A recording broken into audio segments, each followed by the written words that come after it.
صباح الخير عليكم.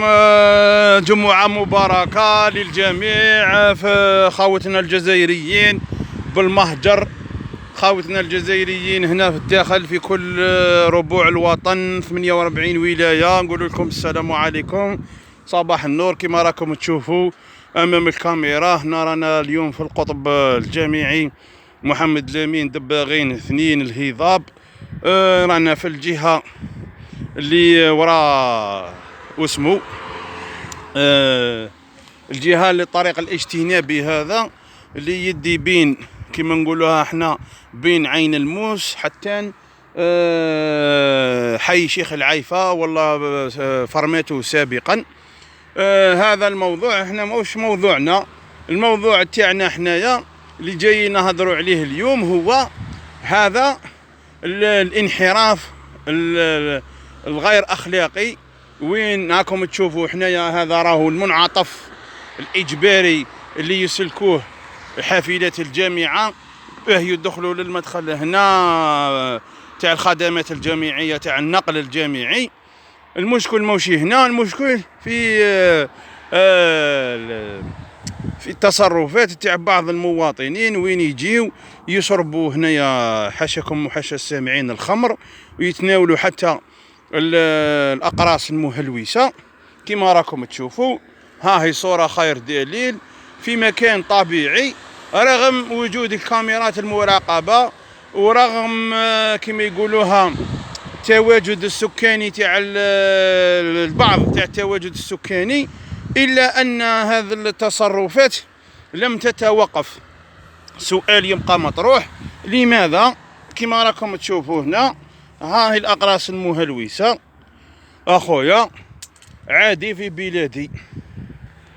ها دليل، ها شوف حتى هنا نقدروا نديروا سؤال للسلطات المحلية، على رأسها بلدية سطيف، نقولوا لهم علاش ما تجيوش تنظفوا المكان اللي ولا خربة ويضر بالمنطقة كما يقولوها. هاكم تشوفوا الشراب، ها لي بافيت خويا مطايشين.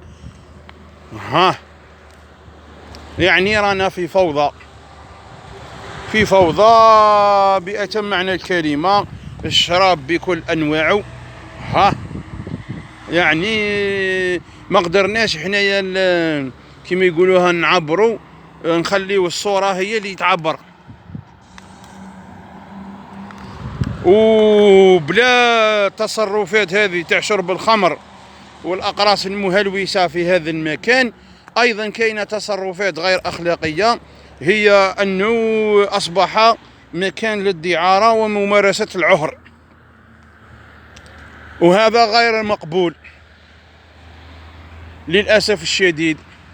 كما راكم تشوفوا هاي الجامعة، هاو الشاطوطو، ها هي واسمو. قال ماناش نكذبوا عليكم ولا نزيدوا من عندنا. ها هي الشراب، قرع الشراب، حتى القمامة عادوا يرميوها هنا، لا حسيب لا رقيب. ها شوفوا اخوتي خواتاتي المسؤولين، حتى عادوا يجيو يديروا الفيدونج هنا، وهذا امر غير مقبول.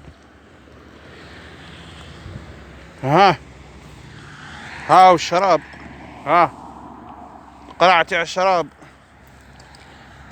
تاع الكاشيات. حنا سؤال يبقى مطروح.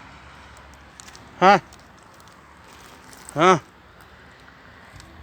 في الاخير نقول لكم جمعة مباركة للجميع، ربي يقبل صلاة الجميع، والناس اللي راهي متوجهة ولا تستعمل في الطرقات نقول لكم لا للسرعة لا للتسرع، الحيطة والحذر.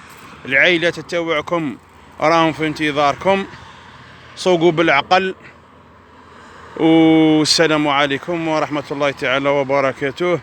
ندعيو دعوة نقولوا ربي يجيب الخير للبلاد هذه،